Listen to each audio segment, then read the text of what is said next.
Pour bien s'entendre, il faut bien s'écouter. Rendez-vous sur M, la petite radio du Grand Maghreb. Amis auditeurs, bonjour. L'entretien se retrouve aujourd'hui avec Abdelkarim Boudra, porte-parole du collectif Nebni. Monsieur Boudra, bonjour. Bonjour.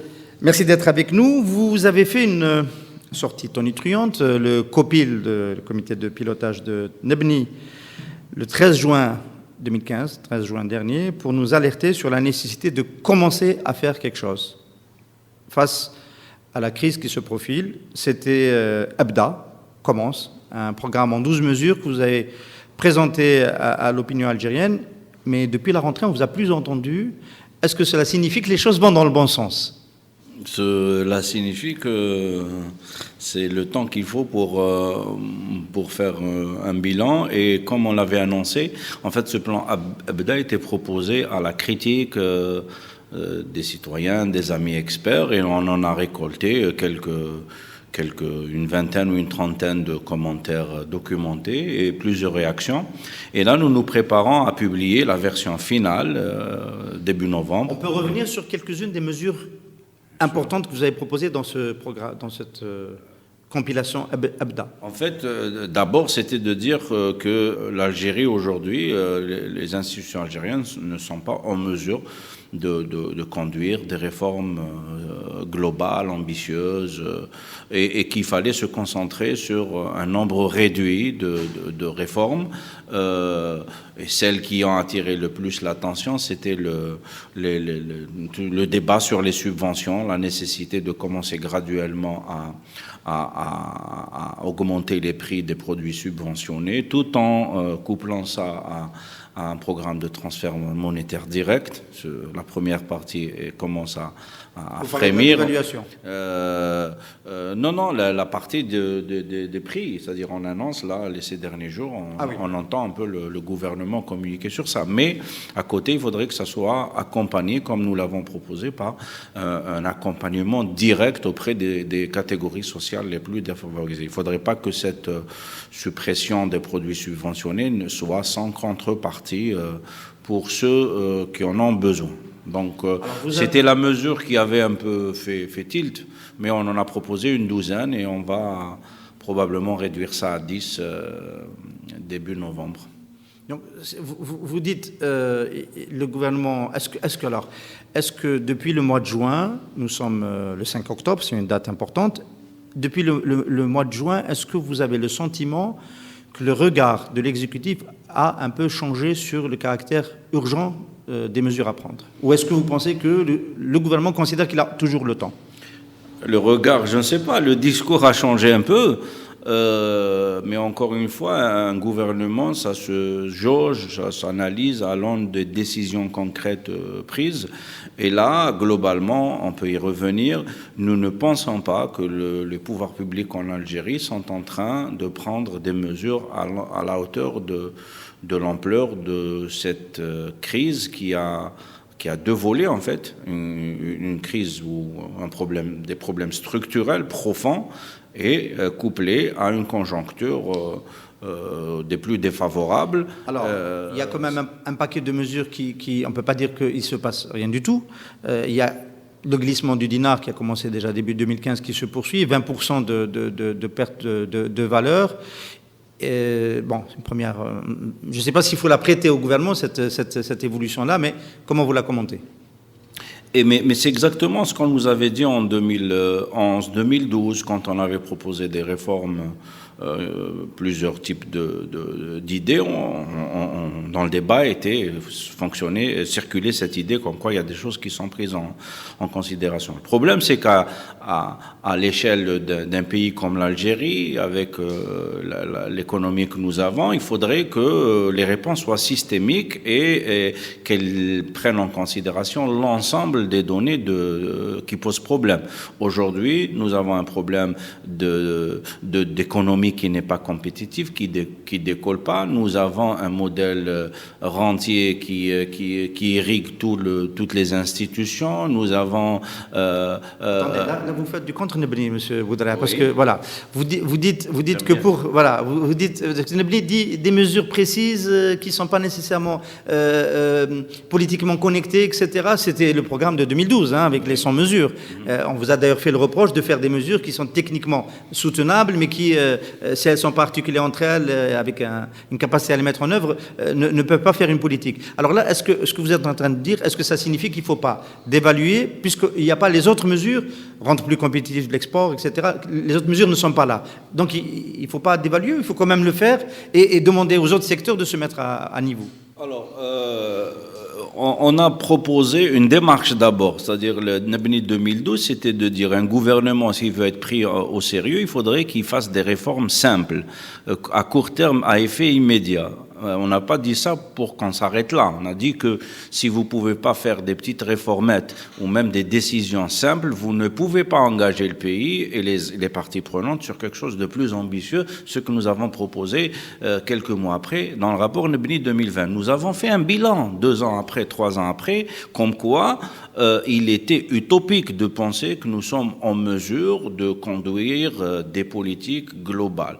C'est ce qui a justifié Abda dit, concentrons-nous sur 10, 12 chantiers, mais quand même structurants et structurels. Vous dites que c'est pas possible de conduire des réformes globales. Maintenant, pour revenir à la dévaluation... Sur les mesures que vous citez, si elles sont prises isolément, sans une démarche globale, vous attendez d'elle quand même qu'elle rapporte quelque chose. Je ne veux pas éviter la question sur la dévaluation, est une bonne chose. C'est-à-dire le fait que notre dinar n'était pas à sa valeur, il ne l'est toujours pas, et vous posez un sérieux problème à l'économie en le soutenant, ce qui était insoutenable. Donc, sur le plan de la doctrine, sur le plan de principe, c'est une bonne chance que ça soit dévalué. Maintenant, un gouvernement gère aussi les conséquences d'un tel glissement de la valeur de sa monnaie et doit l'intégrer dans un projet d'ensemble. Là, vous faites référence, entre autres, notamment aux pertes de change que les opérateurs peuvent avoir et bien qui peuvent sûr, imputer leur effet inflationniste. C'est-à-dire aujourd'hui, nous avons des effets qui commencent à tomber et qui vont tomber. Ça se gère. Après,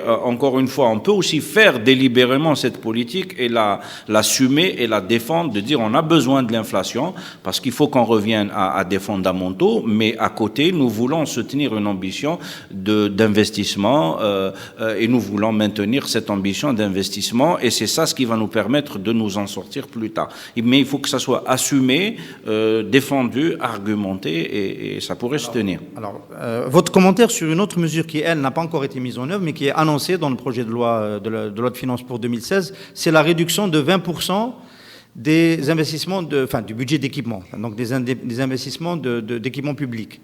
Vous dites qu'il faut rationaliser les dépenses publiques. C'est une proposition forte dans votre démarche. Comment vous commentez cette annonce ? Le collectif Nebni a dit qu'il faut sérieusement réformer, mais en même temps sans réduire l'investissement. Parce que si on réduit l'investissement, nous nous acheminons vers des creux à court terme. L'ambition d'investissement doit être maintenue. Ce que nous avons proposé dans le plan Abda, c'était d'arrêter tous les projets qui étaient inefficaces, inefficients, faire un audit et identifier quels sont ces projets qui ne sont pas porteurs de valeur ajoutée, en tout cas qui ne peuvent pas être financés sur concours public. Il fallait peut-être envisager d'autres formes de financement. Et c'est ces projets-là qu'il faut identifier et arrêter le temps de voir plus clair. Faire des coupes systématiques pour réduire la voilure un peu de notre économie, ça va poser de sérieux problèmes à moyen, en court terme. C'est ça qui va arriver, une coupe systématique. On ne sait pas, ce n'est que le début du débat. Il faudrait qu'on interroge le gouvernement pour lui dire où est-ce que vous voulez agir, sur quel budget, et essayer d'interroger les conséquences de ces mesures-là. Maintenant, il ne faut pas avoir une logique purement financière à court terme. Tout peut se tenir si on a un plan à moyen long terme.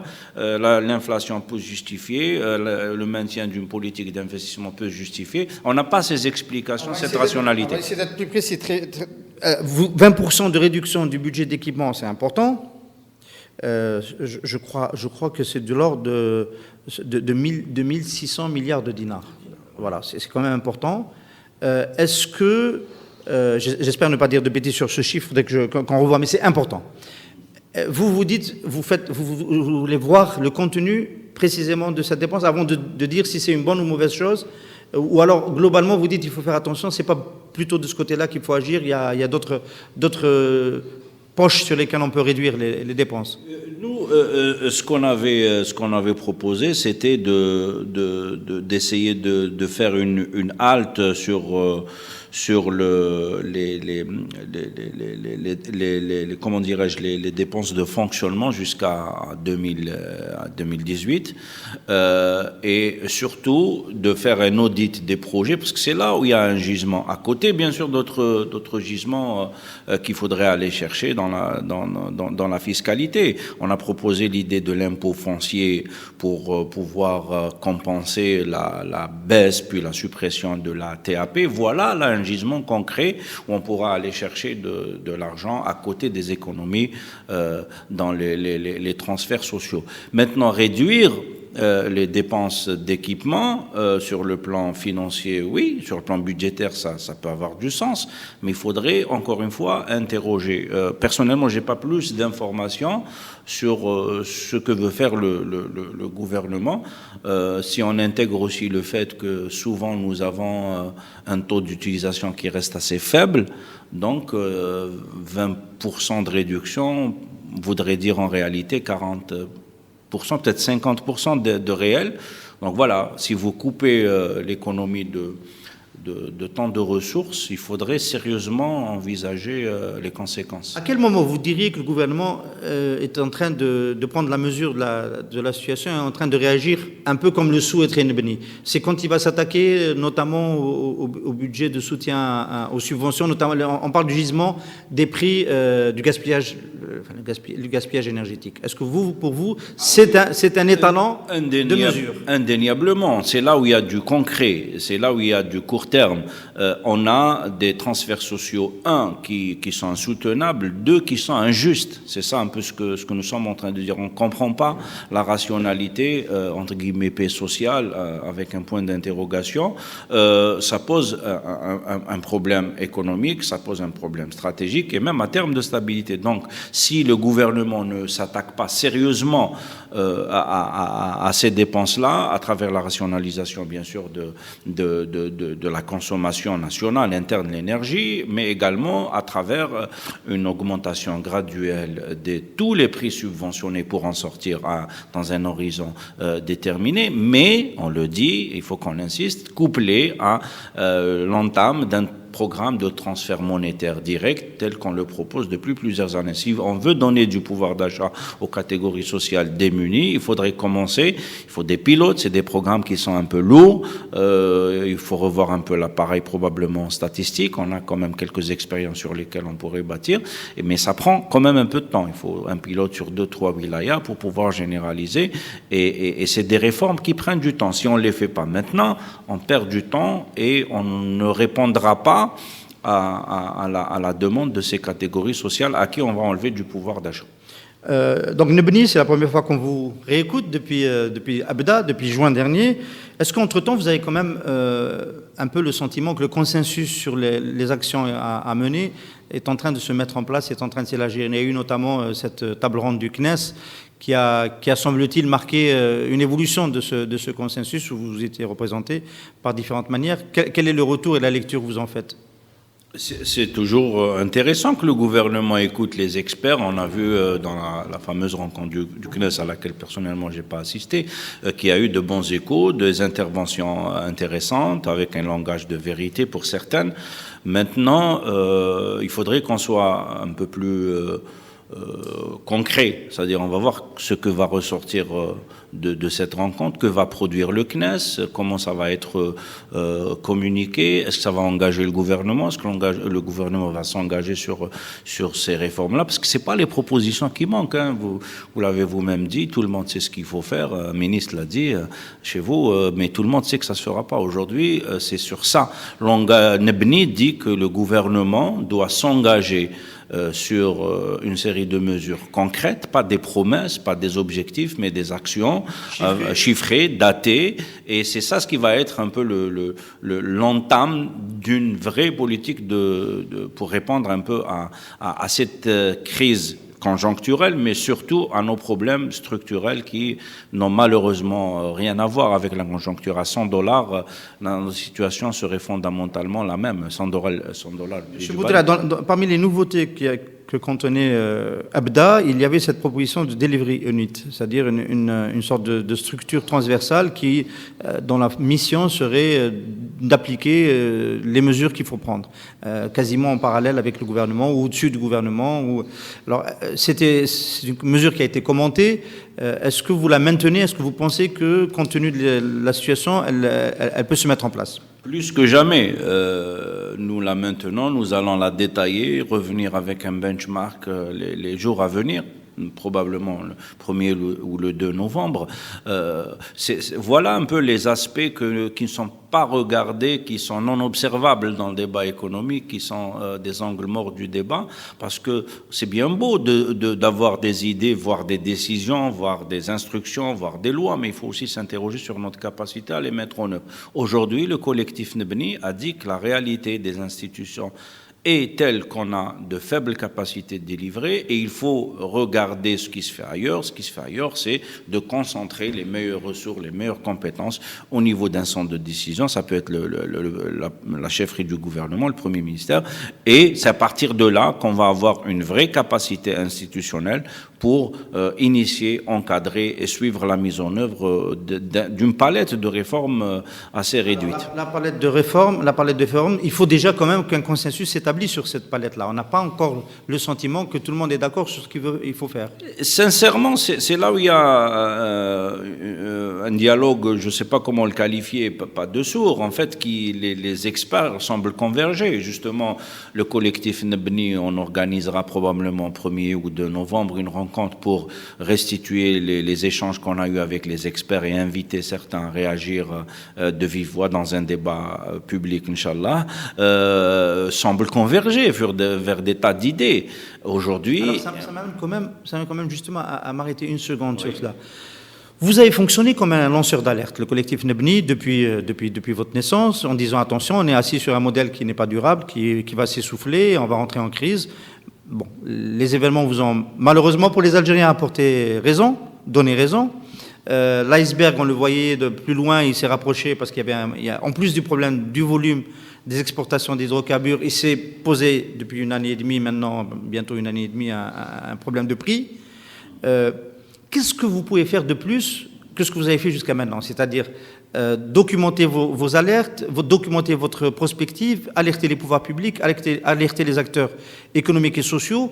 Qu'est-ce que vous pouvez faire aujourd'hui de plus? Quel est le moment que vous vivez en tant que collectif? C'est le moment que vivent tous ces Algériens, tous ces acteurs de la société civile qui font le même travail que nous, peut-être en étant moins médiatisés parce qu'ils ne sont pas en groupe. C'est une peur qu'on rate encore la fenêtre d'opportunité qui nous reste, parce que ce qui nous fait mal, c'est qu'en fait beaucoup de mesures qu'on a proposées en 2012 sont caduques, elles sont dépassées. Il y a des tas de choses auxquelles on avait pensé, et que ce qui nous fait mal, c'est qu'en fait, le temps pour délivrer, pour faire réagir les choses se réduit. C'est-à-dire avant... Une ou deux mesures de 2012 qui aujourd'hui... Tout ce qui est le fonds souverain sous les formes qu'on avait proposées, c'est-à-dire on avait une grosse cagnotte à économiser toutes ces idées sur Aujourd'hui, nous avons notre fonds de régulation des recettes s'épuisera en 2017. Et voilà, la question ne se pose plus, comment tu vas fructifier? Bien sûr, il y aura toujours l'investissement sur les réserves de change, mais ça, je pense que la Banque d'Algérie fait très bien son travail, ils sont correctement selon les experts. Alors, si vous dites qu'une partie des mesures est dépassée, ça veut dire qu'il faut renouveler à nouveau la réflexion. Voilà. Bien sûr, mais en étant réaliste sur quelle est notre capacité à délivrer. Aujourd'hui, on a des consensus qui commencent à émerger, mais malheureusement, le temps joue contre nous. Et on n'a plus l'aisance financière qu'on avait en 2011, 2012 pour pouvoir faire un peu dans la durée. C'est-à-dire, on pouvait, par exemple, étaler l'augmentation des prix sur une plus longue période, soutenir de manière plus massive. Là, ça commence à rétrécir, ce qui va rendre peut-être d'autres solutions. Dans une année, peut-être qu'on va parler de l'endettement extérieur comme l'une des solutions. On ne pouvait même pas l'envisager il y a 2 ans, mais là, ça commence à pointer du nez. Le retour massif des IDE, on en parlait comme étant quelque chose d'appoint il y a 2-3 ans. Aujourd'hui, on commence à se dire, dans des tas de secteurs, on va permettre à des acteurs d'émerger, qu'on sera probablement en mesure de faire un appel massif à la diaspora, aux IDE, pour pouvoir s'en sortir. Voilà la réalité. On a un temps pour faire les choses, et si on le rate, on le paye, et on aura moins de temps pour réagir.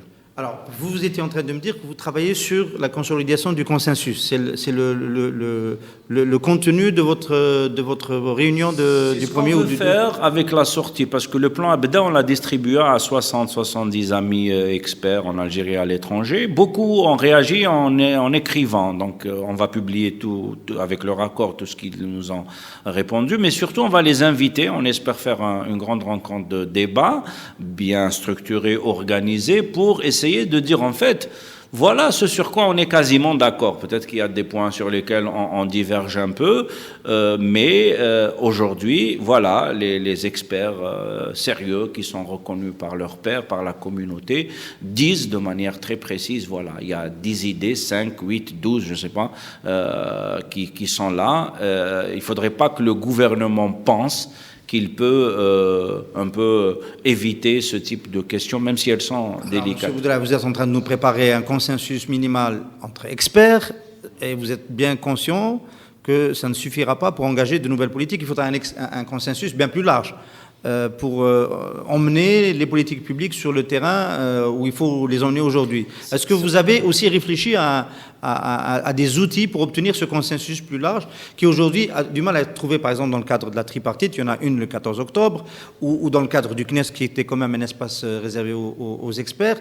Est-ce qu'aujourd'hui, il ne faut pas élargir la Shura pour essayer de mettre en route une politique? C'est une excellente piste. Il faut qu'on soit sérieux. Nous, quand nous prenons la parole en tant que Nebni, on la prend de manière sérieuse, en ayant conscience de quoi on parle, de la réalité des choses, et on ne peut pas ne pas constater qu'il y a une certaine forme de délibération, de débat qui ont échoué. C'est-à-dire, il y a des espaces qui devaient faire le rôle qui ne l'ont pas fait. Et alors, on peut postuler que, je ne sais pas par quelle force, ces mêmes espaces, ces mêmes acteurs, ces mêmes formes vont produire autre chose. Ils sont décrédibilisés. Vous n'êtes pas convaincant quand vous dites ça. Au fond de vous, vous pensez que ces mêmes espaces, ces mêmes formes ne vont pas réussir. Non, objectivement parlant, je ne sais pas. C'est-à-dire, je n'ai pas...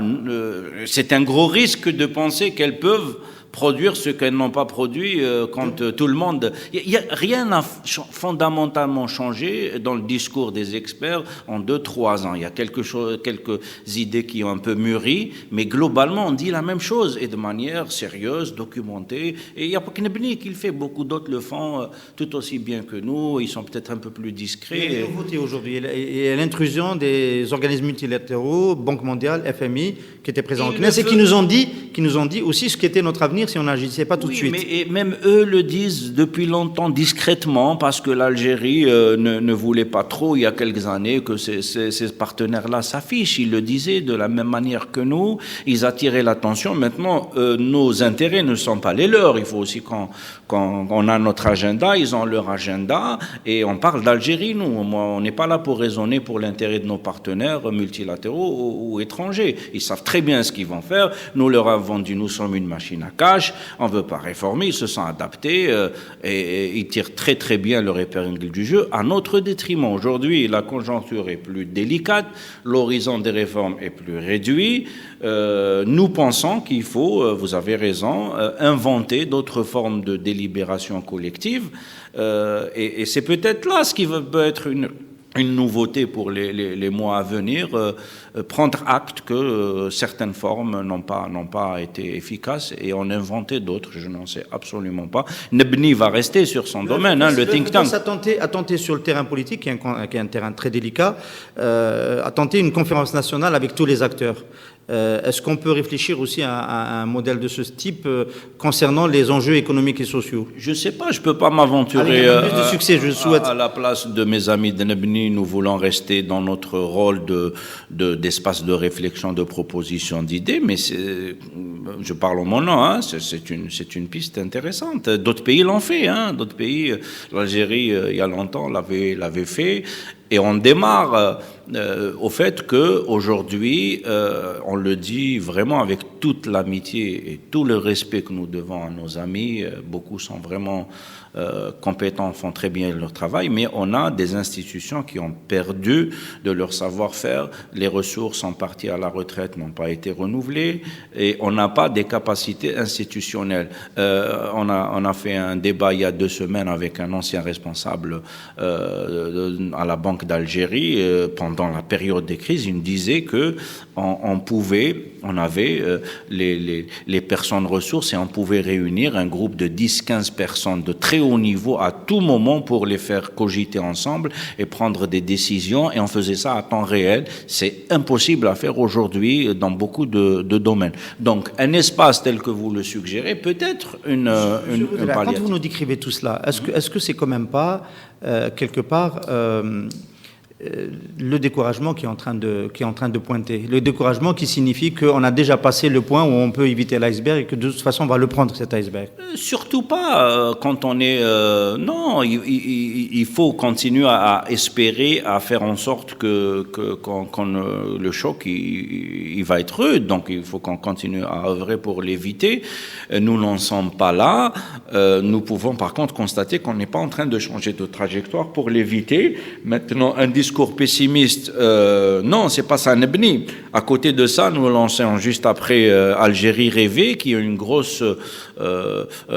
gros espace de rêve commun pour dire aux Algériens, ok, il y a le contexte économique, les problèmes, la crise, mais on peut aussi rêver ensemble, bâtir un autre avenir commun, comme d'autres pays le font, et on sera obligé de proposer ça aux Algériens. Effectivement, il y a un discours trop anxiogène, c'est pas la marque Nebni, même si on a attiré l'attention, et justement nous inviterons les Algériens à venir à côté de cette réflexion de sortie de crise, venir rêver et bâtir des rêves. Les jeunes en ont besoin plus que les autres catégories. Monsieur Abdelkarim Boudrah, merci beaucoup d'avoir été notre invité dans cet entretien. Merci à vous pour l'invitation.